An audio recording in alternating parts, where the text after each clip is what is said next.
世界在右转，第三世界在抱团，川普当选，小川普像泽伦斯基，你38天后要断粮食破帽，确定连任，德国的红绿灯内阁解散，同一时间，印尼申请加入金砖国家，中巴跨山越海的友谊要续写，绍伊古公开宣称中俄对抗美国围堵，伊朗跟沙烏地共同谴责以色列暴行，所以第一世界拥抱民族主义，各扫门前雪，走向分裂；第三世界放下彼此争议，积极抱团，让世界整个秩序产生了一个全新的状态。经济不好，第二世界消失，这个世界重新分流，而第一世界跟第三世界彼此的力量正在这一场全球格局的重整当中重新整合，两边各自拥抱不同的主义。但是第一世界面临最大的问题是集体的右转带来更多的孤立，但它的孤立跟19世纪的孤立已经是不一样的状况，因为全球经历了深度全球化，而且是高速全球化，所以我说南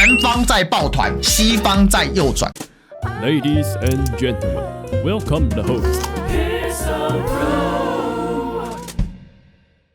这位啊是刚刚获得确定连任的日本首相石破茂，人家现在酸他早上辞职，下午睡醒就当选了。另外，德国的红绿灯内阁解散。这两件事包含川普当选，背后都有一个很强大的力量在作动，就是整个第一世界正在集体的向右转。因为整个西方世界或者是欧美日目前普遍面临经济非常不好的状况，经济不好，他们就开始拥抱各自的民族主义。对比在另外一方，习近平最近去拉丁美洲，包括去秘鲁、去巴西，尤其要跟巴西总统鲁拉见面，所以第三世界在积极的抱团当中，可是没有看到明显的右转，但整体来讲，大家是在接近，这形成两个非常不一样的世界的状况。这代表第一世界大家随着集体右转，各扫门前雪，正走向分裂状态。随着第二世界的龙头俄罗斯跑到第三世界，这个世界重新整理完毕，分成第一世界跟第三世界，第二世界消失。有些第二世界的原属国家，它加入了第一世界，比如说波兰、捷克、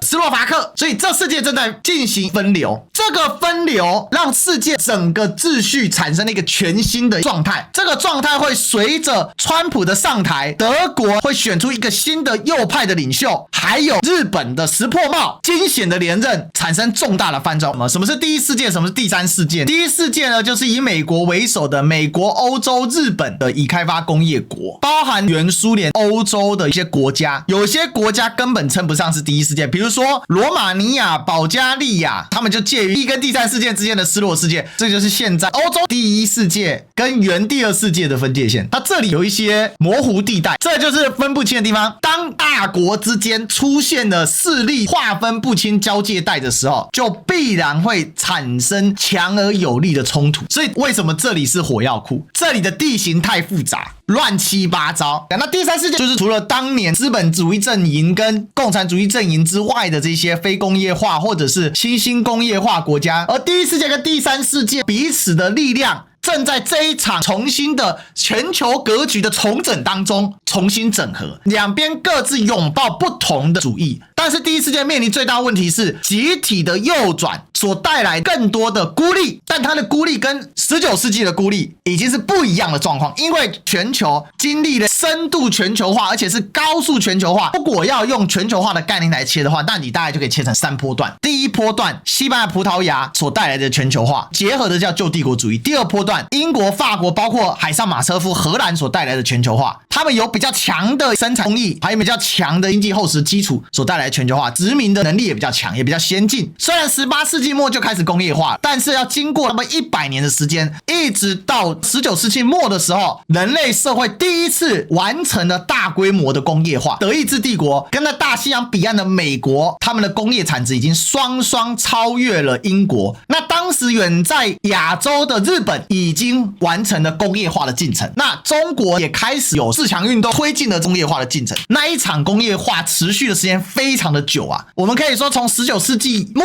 一直持续到2018年，美国开始发起全球贸易战，进入了一个险制状态。接下来的世界就不一样了。当川普开始发起全球化挑战，其实欧洲有很多国家都有潜流，只是这个变化，2022年的俄乌战争正式的被完全开启。所以当时俄乌战争爆发的时候，所有逆流的国家一一的都被整改了。什么意思？就是在选举当中被人民啪一拳打倒在地，国家就变成右派执政当道。这就是最大的变化，而这个变化它形成的逻辑跟规模就隐藏在最近一连串的重大事件的背后。在这样的一个状况之下呢，这个里面就有一个想法的反转。所以石破茂上来之后，它会出现一个很诡异的现象。首先，他也没办法太过极端，因为他本身是个弱势首相，可是他的本身的想法又是一个重经济重本位的人，而且他这个右跟岸田文雄那种假右是绝对不一样的。他说日美军事同盟，怎么只有美国人可以驻军我们日本呢？你美国人应该开放我们日本人驻军吧？很多人听了觉得是笑话，可是却也反映出他贯穿而中的思想。他这个右不是军国主义的右，而是一种本位主义的右，所以这个就是第一世界里面的其中一个重大骨牌。再来，就在11月6号，欧洲的火车头德国发生了一次政坛大地震，肖兹跟林德纳彻底的撕破脸，直接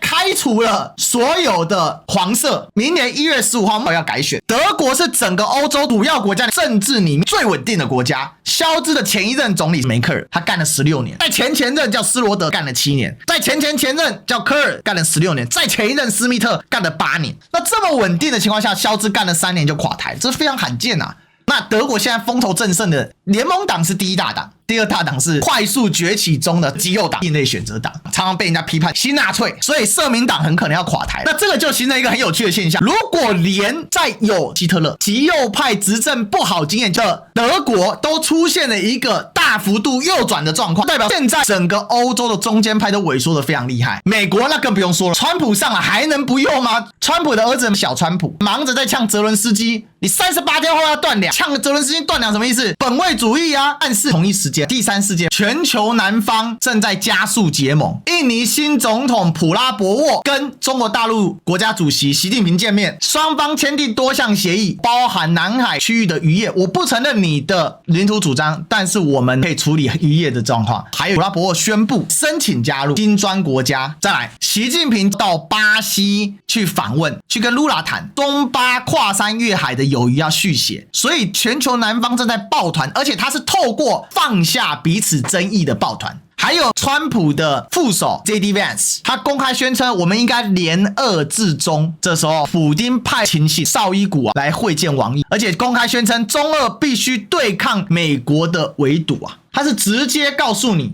我们不要被美国打走。再来，普丁最近接受了一个访问。Я полагаю, что такие государства, как Китай и Россия, имеющие сотни, тысячи общих границ, общую историю сосуществования практически в одном пространстве, несмотря на разницу культур, имеющих общие ценности, это само по себе